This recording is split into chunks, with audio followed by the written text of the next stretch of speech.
Good morning, everybody. We're just going to wait a second or two to get a few more people on board. I'm super excited to talk about today. There is this thing that has blown up over Pinterest where the old has become new yet again, and I can't wait to talk to you guys about it today. So, in about 2 seconds, we're going to be getting ready. Okay, hello, everybody. I'm Catherine from the Sewing Studio at Lady Lake and the Sewing Studio Fabric Superstore. Welcome aboard. So, as usual, the old has become new, and there is something that's exploded all over Pinterest again, and that is feathers by fraying up some fabric with denim or other things. And on top of that, we had a customer come in the other day and showed me she had made some earrings. And I was like, all right, it's time to talk about this. I got to let you guys know so you can be hip and on trend too. Okay, so I want to start by showing you Essex linen. So Essex linen is a product that is kind of like a cotton and linen blend. And then there's also sometimes you can find it with a sheen of metallic in it. So you've got a little bit of sparkles. Essex linen is something you can use instead of the traditional denim for this project if you'd like. It's super easy to use and super easy to fray, and it's really nice and lightweight as well, much lighter weight than denim. Denim, of course, you can use classic traditional denim. We carry both products, both fabrics, and again, we're just going to fray it. So let me show you what you do here. So right here, if you look, I've got this beautiful little feather that I've created by simply sewing a zigzag stitch right down the center of a piece and then forming it by cutting out just the shape of a feather. So here we have a nice little feather. And again, you've got that one little zigzag, and then you can take a pin, and you can kind of like start to fray out your edges and pull away some of the fibers. Now, on this Essex linen, if you look at it, you've got your metallic threads going across from left to right. So you've got warp fibers and weft fibers.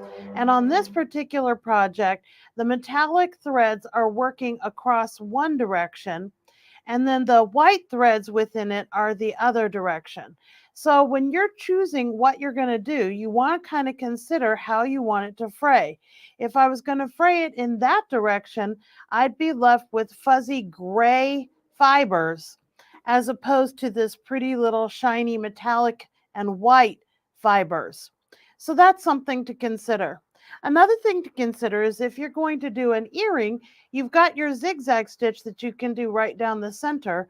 But again, at the top of it, you could put an eyelet hole so that you've got something to insert your earring base into.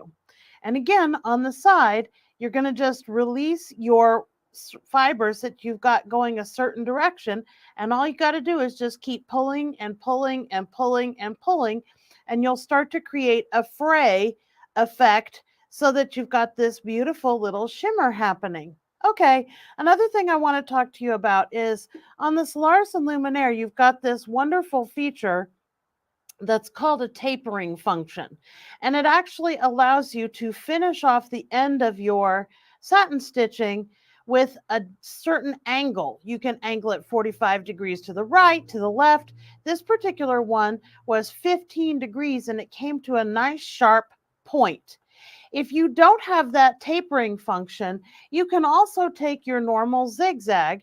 And once I got to this point, I stopped doing my width of 7.0 and I knocked it down to a 5.0.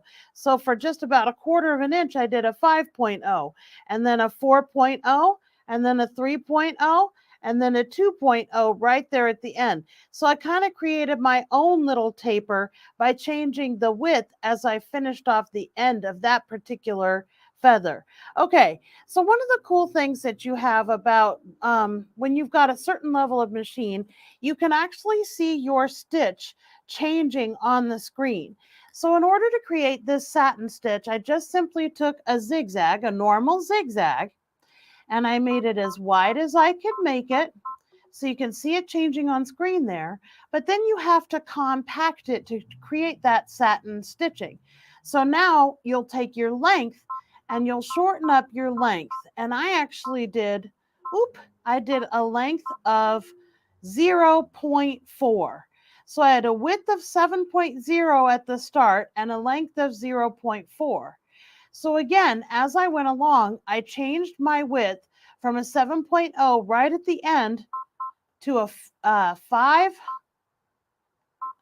to a 4, to a 3, to a 2, and then right down to a 1 to create that point at the end of this particular stitch here. See how it's come into a point? Okay, now let's talk about the eyelet. So again, here we have an eyelet at the end of it so that you can insert an earring. Most machines have a buttonhole section. So when you go to that buttonhole section, it's not just buttonholes. Make sure you look at all the different kind of stitches that are in that section of the machine. This particular machine has a loose darn stitch. If you've got a hole in your jeans or something, you could fix it with that loose darn or a tight darn. And then on the second page, right here, there is an eyelet stitch. So when you have that eyelet stitch, it forms a perfect satin stitch circle. So when I did this one, I actually sewed my tapered stitch satin stitch, and when I got to the end, what I did was simply change over to the buttonhole area, and I selected my eyelet stitch, and then I just simply stitched that out right there in place. So it sat on top of the end of that satin stitch right there. So there you go. That's it. That's a super simple project for the day. I hope you enjoyed it. You can put these on purses. You can make them into earrings. You can embellish the collar of a shirt if you'd like to. It just creates some extra dimension and some texture to your projects. And again, this used to be around when I was a kid, and now it's come back and is super popular once again. So get yourself on trend. Always watch us here at the Sewing Studio Fabric Superstore and the Sewing Studio at Lady Lake on our Facebook pages. We've also got education and tutorials on our YouTube page, the Sewing Studio Fabric Superstore. Share it, like it. We appreciate it. Have a great day, everybody. Bye-bye.